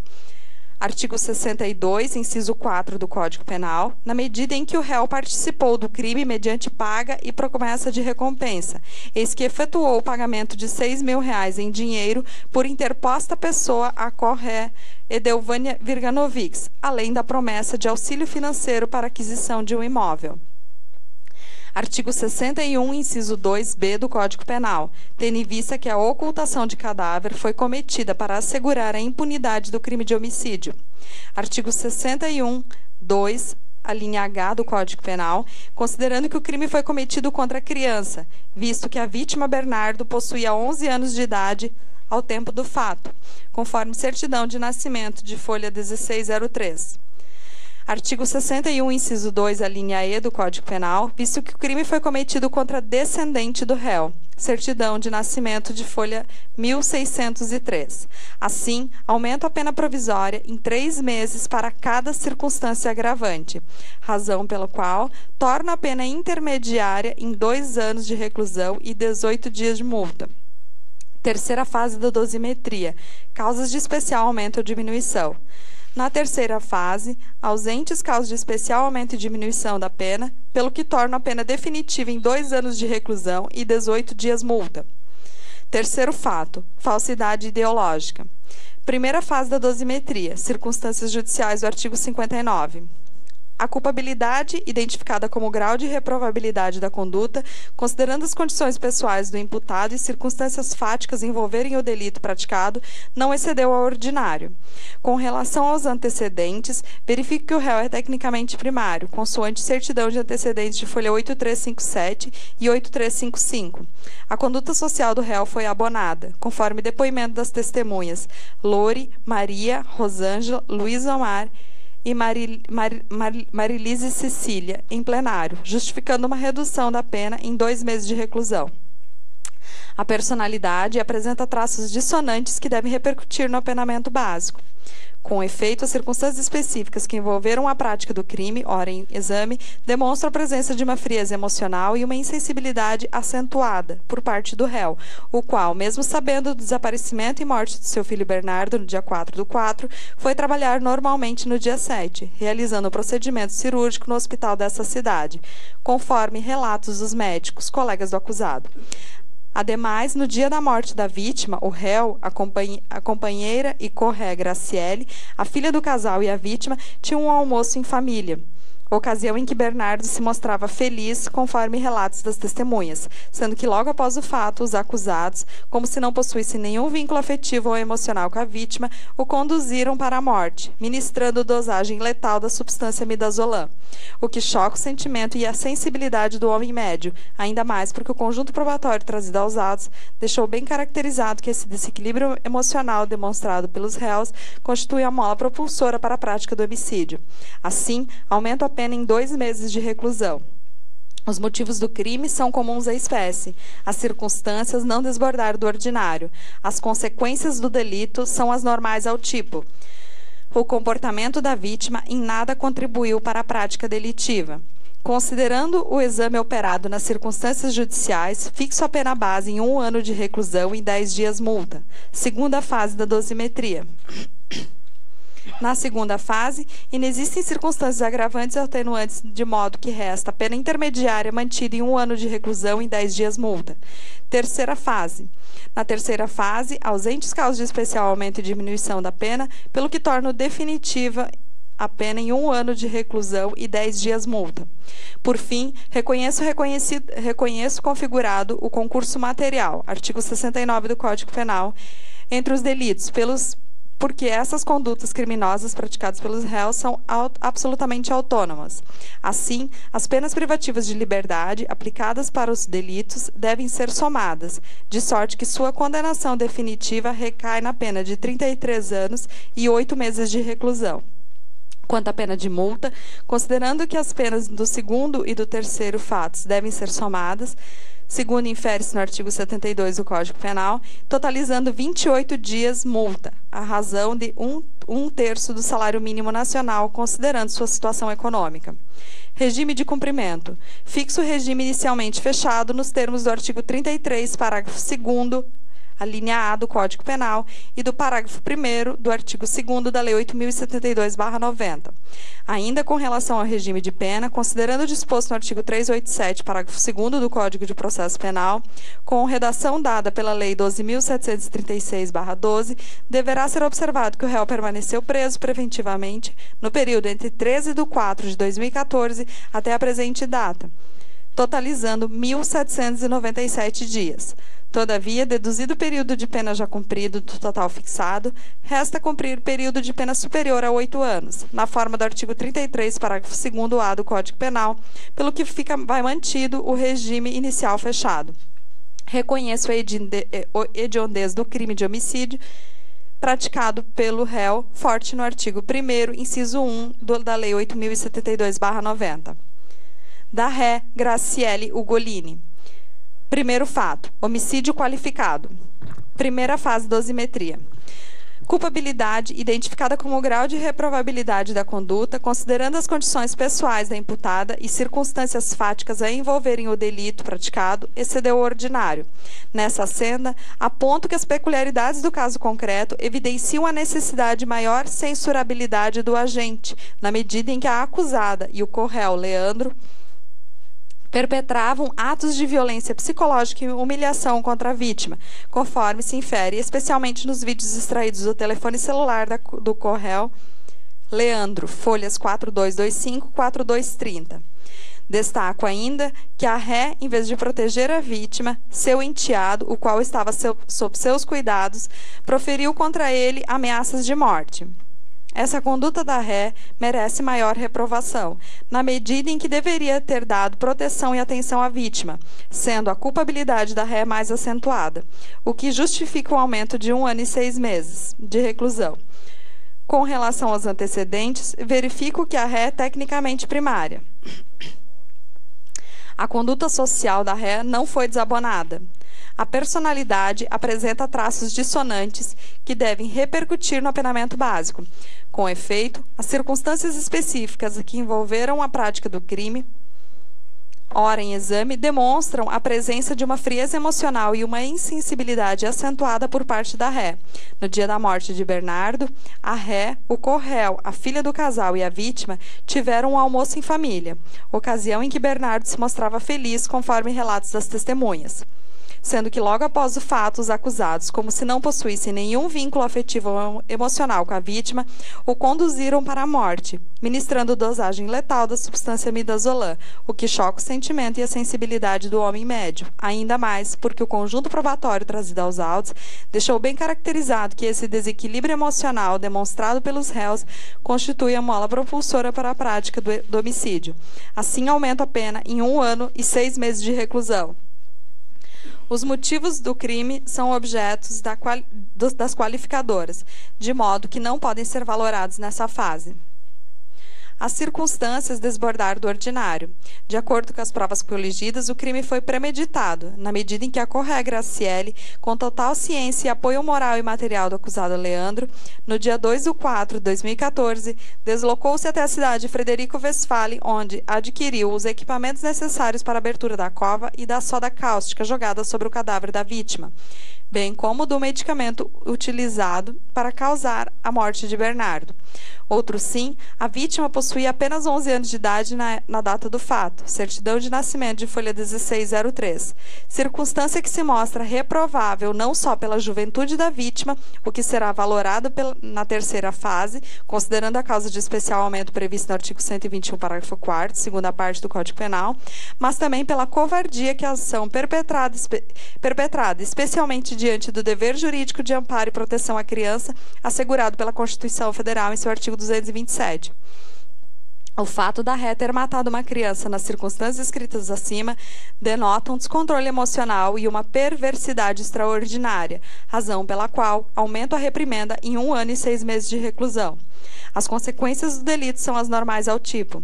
O comportamento da vítima em nada contribuiu para a prática delitiva. Considerando o exame operado das circunstâncias judiciais, fixa a pena base em 16 anos e 6 meses de reclusão. Segunda fase. Na segunda fase, considerando que os jurados reconheceram a existência de 4 qualificadoras, utilizo-as, com exceção da primeira, motivo torpe, artigo 121, parágrafo 2º, inciso 1 do Código Penal, usada para qualificar o homicídio, para agravar a pena, sendo elas: ter a acusada cometido o crime por motivo fútil, artigo 61, 2A do Código Penal, com emprego de veneno, artigo 61, inciso 2D do Código Penal, e mediante dissimulação, artigo 61, 2 do C do Código Penal, razão pela qual aumento a pena provisória em 2 anos para cada agravante. Presente ainda a agravante prevista no artigo 61, inciso 2F do Código Penal, considerando que o crime foi cometido prevalecendo-se das relações domésticas de coabitação, na medida em que a vítima Bernardo residia com a acusada, pelo que aumenta a pena provisória em 2 anos. Não obstante o pedido defensivo, deixe de reconhecer a atenuante da confissão espontânea, considerando que parcial, na medida em que a acusada confessou a prática do crime diverso do que pronunciada e condenada, confissão qualificada, o que não importa em redução na sua pena. Ademais, a confissão parcial da acusada não foi utilizada como prova para ensejar a condenação da ré pelo Conselho de Sentença. Assim, torno a pena intermediária em 24 anos e 6 meses de reclusão. Terceira fase da dosimetria. Na terceira fase, os jurados reconheceram a causa de especial aumento prevista no artigo 121, parágrafo 4º, segunda parte do Código Penal, tendo em vista que o crime foi praticado contra a vítima menor de 14 anos, tendo em vista que Bernardo possuía, na época dos fatos, 11 anos, pelo que aumento a pena provisória em 1/3, razão pela qual torno definitiva a pena em 32 anos e 8 meses de reclusão. Ocultação de cadáver. A primeira fase, a culpabilidade, identificada como grau de reprovabilidade da conduta, considerando as condições pessoais imputadas e circunstâncias fáticas envolverem o delito, não excedeu ao ordinário. Com relação aos antecedentes, verifico que a ré é tecnicamente primária. A conduta social da ré não foi desabonada. A personalidade apresenta traços dissonantes que devem repercutir no apenamento básico. Com efeito, as circunstâncias específicas que envolveram a prática do crime ora em exame demonstram a presença de uma frieza emocional e uma insensibilidade acentuada por parte da ré. No dia da morte de Bernardo, a ré, o corréu Leandro, a filha do casal e a vítima tiveram um almoço em família.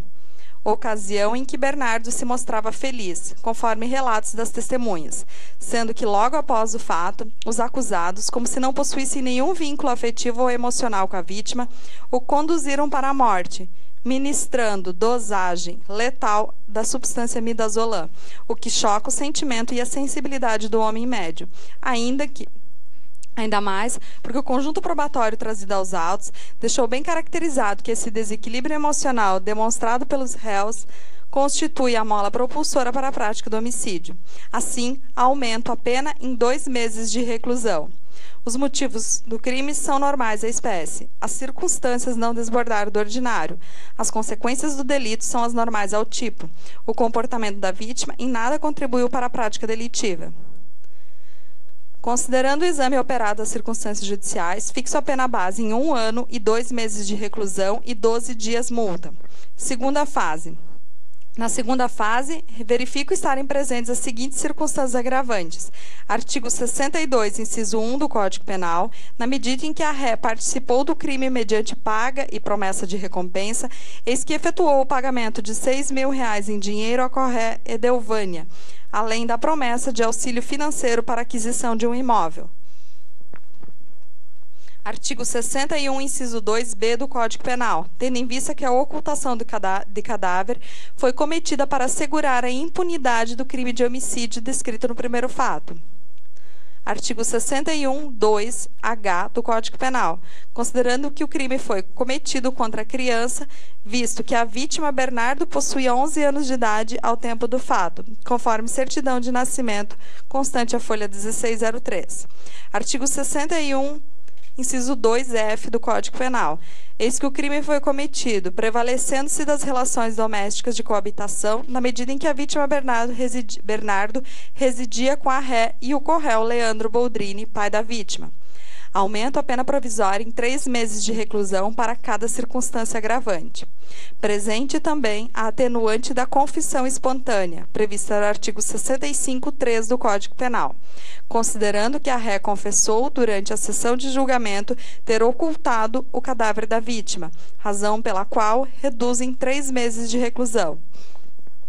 Assim, torna a pena intermediária em 1 ano e 11 meses de reclusão e 21 dias multa. Terceira fase. Terceira fase, ausentes causas de especial aumento ou diminuição da pena, pelo que torna a pena definitiva em 1 ano e 11 meses de reclusão e 21 dias multa. Concurso material. Por fim, reconheço configurado o concurso material entre os delitos, porque essas condutas criminosas praticadas pelo réu são absolutamente autônomas. Assim, as penas privativas de liberdade aplicadas para os delitos devem ser somadas, de sorte que sua condenação definitiva recai na pena de 34 anos e 7 meses de reclusão. Quanto à pena de multa, condeno a ré no pagamento de 20 dias de multa à razão de 1/3 do salário mínimo nacional, considerando sua situação econômica. Regime de cumprimento de pena. Fixo o regime inicialmente fechado nos termos do artigo 33, parágrafo 2º-A do Código Penal e do parágrafo 1º do artigo 2º da Lei 8.072/90. Ainda com relação ao regime de pena, considerando o disposto no artigo 387, parágrafo 2º do Código de Processo Penal, com redação dada pela Lei 12.736/12, deverá ser observado que a ré permaneceu presa preventivamente no período entre 13/4/2014 até a presente data, totalizando 1.797 dias. Todavia, deduzido o período entre 13/4/2014 até a presente data, todavia, deduzido o período de pena já cumprido do total fixado, resta cumprir período de pena superior a 8 anos, na forma do artigo 33, parágrafo 2º do Código Penal, pelo que fica mantido o regime inicial fechado. Reconheço a hediondez do crime de homicídio praticado pelo réu, forte no artigo 1º, inciso 1 da Lei 8.072/90. Ré Edelvânia Virganovics. Primeiro fato, homicídio qualificado. Primeira fase, culpabilidade identificada como grau de reprovabilidade da conduta, considerando as condições pessoais do imputado e circunstâncias fáticas a envolverem o delito praticado, não excedeu ao ordinário. Com relação aos antecedentes, verifico que a ré é tecnicamente primária, consoante certidão de folhas antecedentes 8358. A conduta social da ré não foi desabonada. A personalidade não apresenta traços dissonantes que possam repercutir no apenamento básico. Os motivos do crime são comuns à espécie. As circunstâncias não desbordaram do ordinário. As consequências do delito são as normais ao tipo. O comportamento da vítima em nada contribuiu para a prática delitiva. Considerando o exame operado nas circunstâncias judiciais, fixo a pena base em 12 anos de reclusão. Segunda fase. Na segunda fase, considerando que os jurados reconheceram a existência de 3 qualificadoras, utilizo-as, com exceção da primeira, para agravar a pena, sendo elas ter acusada cometido o crime com emprego de veneno e mediante dissimulação, razão pela qual aumento a pena provisória em 2 anos para cada agravante. Assim, torna a pena intermediária em 16 anos de reclusão. Terceira fase. Na terceira fase, os jurados reconheceram a causa de especial aumento prevista no artigo 121, parágrafo 4º, segunda parte do Código Penal, tendo em vista que o crime foi praticado contra a vítima menor de 14 anos, tendo em vista que Bernardo possuía, na época dos fatos, 11 anos, pelo que aumenta a pena provisória em 1/3, razão pela qual torna a pena definitiva em 21 anos e 4 meses de reclusão. Ocultação de cadáver. Primeira fase da dosimetria. A culpabilidade, identificada como grau de reprovabilidade da conduta, considerando as condições pessoais do imputado e circunstâncias fáticas envolverem o delito praticado, não excedeu ao ordinário. Com relação aos antecedentes, verifique que a ré é tecnicamente primária. A conduta da ré não foi desabonada. A personalidade não apresenta traços dissonantes que possam repercutir no apenamento básico. Os motivos do crime são os comuns à espécie. As circunstâncias não desbordaram do ordinário. As consequências do delito são as normais ao tipo. E o comportamento da vítima em nada contribuiu para a prática delitiva. Considerando o exame operado nas circunstâncias judiciais, fixo a pena base em 1 ano de reclusão e 10 dias multa. Segunda fase. Verifico estarem presentes as seguintes circunstâncias agravantes. Artigo 62, inciso 4 do Código Penal, na medida em que a ré participou do crime mediante paga e promessa de pagamento, eis que recebeu dos corréus Leandro Boldrini e Graciele Ugolini o pagamento de R$6.000 em dinheiro, além da promessa de auxílio financeiro para aquisição de um imóvel. Artigo 61.2b do Código Penal, tendo em vista que a ocultação de cadáver foi cometida para assegurar a impunidade do crime de homicídio, descrito no primeiro fato. Artigo 61.2, a linha H do Código Penal, considerando que o crime foi cometido contra a criança, visto que a vítima Bernardo possuía 11 anos de idade ao tempo do fato, conforme certidão de folhas 1603. Aumenta a pena provisória em 3 meses de reclusão para cada circunstância agravante. Presente também a atenuante da confissão espontânea, prevista no artigo 61 e 65.3d do Código Penal, considerando que a ré confessou durante a sessão de julgamento ter ocultado o cadáver da vítima, razão pela qual reduz a pena em 3 meses de reclusão. Assim, torna a pena intermediária em 1 ano e 6 meses de reclusão e 14 dias multa. Terceira fase. Na terceira fase, ausentes causas de especial aumento e diminuição da pena, pelo que torna definitiva a pena em 1 ano e 6 meses de reclusão e 14 dias multa. Concurso material. Por fim, reconheço configurado concurso material entre os delitos, porque as condutas criminosas praticadas pelo réu são absolutamente autônomas. Assim, as penas privativas de liberdade aplicadas para os delitos devem ser somadas, de sorte que a sua condenação definitiva recai na pena de 23 anos de reclusão. Quanto à pena de multa, condeno a ré ao pagamento de 14 dias multa à razão de 1/30 do salário mínimo nacional, considerando a situação econômica da ré.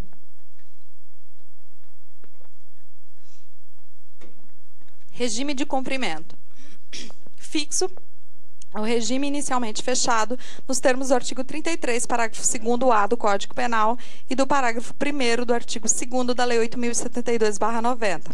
Assim, com relação ao regime de pena, considerando o disposto no artigo 387, parágrafo 2º do Código de Processo Penal, com a redação dada pela Lei 12.736/12, deverá ser observado que a ré permaneceu presa preventivamente no período de 13/4/2014 até a presente data, totalizando 17.797 dias. Todavia, deduzido o período de pena já cumprido do total fixado, resta cumprir período de pena superior a 8 anos, na forma do artigo 33, parágrafo 2º-A do Código Penal, pelo que vai mantido o regime inicial fechado. Reconheço a hediondez do homicídio qualificado praticado pelo réu, forte no artigo 1º, inciso 1 da Lei 8.072/90. Réu Evandro Virganovics. Homicídio simples. Primeira fase da dosimetria. A culpabilidade, identificada como grau de reprovabilidade da conduta, considerando as condições pessoais do imputado e circunstâncias fáticas a envolverem o delito praticado, não excedeu ao ordinário. Com relação aos antecedentes, verifique que o réu é tecnicamente primário, consoante certidão de antecedente de folha 8357. A conduta social do réu não foi desabonada. A personalidade não apresenta traços dissonantes que possam repercutir no apenamento básico. Os motivos do crime são comuns à espécie. As circunstâncias não desbordaram do ordinário. As consequências do delito são as normais ao tipo. O comportamento da vítima em nada contribuiu para a prática delitiva. Considerando o exame operado das circunstâncias judiciais, fixo a pena base em 6 anos de reclusão. Segunda fase da dosimetria. Na segunda fase, inexistem circunstâncias agravantes ou atenuantes, razão pela qual mantém a pena provisória em 6 meses de reclusão. Terceira fase da dosimetria. Na terceira fase, os jurados reconheceram a causa de especial aumento prevista no artigo 121, parágrafo 4º, segunda parte do Código Penal, tendo em vista que o crime foi praticado contra a vítima menor de 14 anos, tendo em vista que Bernardo possuía, na época dos fatos, 11 anos, pelo que aumenta a pena provisória em 1/3, razão pela qual torna a pena definitiva em 8 anos de reclusão. Da ocultação de cadáver. Primeira fase da dosimetria. A culpabilidade, identificada como grau de reprovabilidade da conduta, considerando as condições pessoais do imputado e circunstâncias fáticas envolverem o delito praticado, não excedeu ao ordinário. Com relação aos antecedentes, verifique que o réu é tecnicamente primário, consoante certidão de antecedentes de folha 8357. A conduta social do réu não foi desabonada.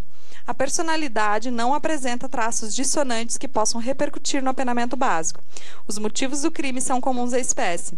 As circunstâncias não desbordaram do ordinário. As consequências do delito são as normais ao tipo. O comportamento da vítima em nada contribuiu para a prática delitiva. Considerando o exame operado nas circunstâncias judiciais, fixo a pena base em 1 ano de reclusão e 10 dias multa. Segunda fase da dosimetria, agravantes e atenuantes. Na segunda fase, verifico estarem presentes as seguintes circunstâncias agravantes. Artigo 61, inciso 2b do Código Penal, tendo em vista que a ocultação de cadáver foi cometida para assegurar a impunidade do crime de homicídio descrito no primeiro fato. Artigo 61, 2h do Código Penal, considerando que o crime foi cometido contra a criança, visto que a vítima Bernardo possuía 11 anos de idade ao tempo do fato, conforme certidão de nascimento de folha 1603. O aumento a pena provisória em 3 meses de reclusão para cada circunstância agravante. Assim, torno a pena intermediária em 1 ano e 6 meses de reclusão e 14 dias multa.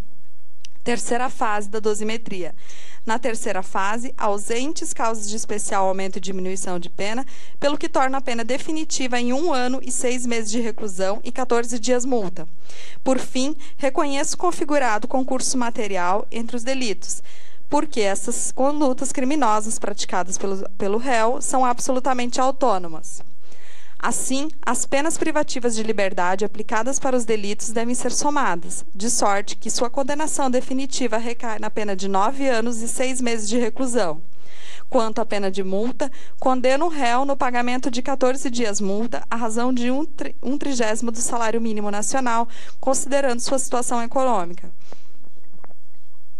Regime de cumprimento da pena. Fixa o regime inicialmente fechado nos termos do artigo 33, parágrafo 2º-A do Código Penal e do parágrafo 1º do artigo 2º da Lei 8.072. Ainda com relação ao regime de pena, considerando o disposto no artigo 387, segunda parte, parágrafo 2º do Código de Processo Penal, com a redação dada pela Lei 12.736, deverá ser observado que o réu permaneceu preso preventivamente no período entre 10/5/2014 até a presente data, totalizando 1.771 dias. Todavia, deduzido o período da pena já cumprido, total fixado, resta cumprir período de pena inferior a 8 anos e superior a 4 anos, na forma do artigo 33, parágrafo 2º do Código Penal, B do Código Penal, pelo que fixa o regime semiaberto. Disposições finais. Os condenados deverão permanecer segregados preventivamente para apelar da decisão, especialmente pelos motivos já expostos nas decisões que mantiveram a cautelar. Uma vez que permaneceram rígidos os motivos que ensejaram o decreto prisional, agora, agregando-se ao fundamento da necessidade de assegurar-se a correta e exata aplicação da lei penal, nos termos do artigo 312 do Código de Processo Penal, notadamente em razão do juízo condenatório proferido pelo colegiado popular. Custas pelos réus. Entretanto, suspendo a exigibilidade quanto aos acusados Edelvânia e Evandro nos termos da Lei 1060/50. Recomende-se os réus à SUSEP, devendo ser expedidos os PECs provisórios, remetendo-se às VECs. Com o trânsito em julgado, escreva-se o nome dos réus no rol de culpados. Remetam-se os BIEs ao DINP, comunique-se ao TRE e forme-se os PECs definitivos. Registre-se, publicado em sessão, intimadas as partes presentes. 3 Passos, 15 de março de 2019, Sucilene Engler, juíza de direito, presidente do Tribunal do Júri. Muito obrigada. Podem sentar, senhores. Ferida a sentença para o caso Bernardo, confirmando então as penas. Leandro Boldrini, pai de Bernardo, foi condenado a 30 anos e 8 meses. A madrasta Graciele Ugolini, condenada a 34 anos e 7 meses. Edelvânia Virganovics, amiga de Graciele, pegou 23 anos. E Evandro Virganovics, irmão de Edelvânia, foi condenado a 9 anos e 6 meses. Bom, antes da gente encerrar, eu quero agradecer a participação do primeiro promotor de justiça do Ministério Público Estadual, Leonardo Jardim de Souza. Muito obrigado, seja bem-vindo sempre. O advogado especialista em direito penal e professor da UBRA, professor André César. E também o advogado criminalista e professor da Pontifícia Universidade Católica, da PUC, professor Felipe de Oliveira. Muito obrigado, sejam bem-vindos.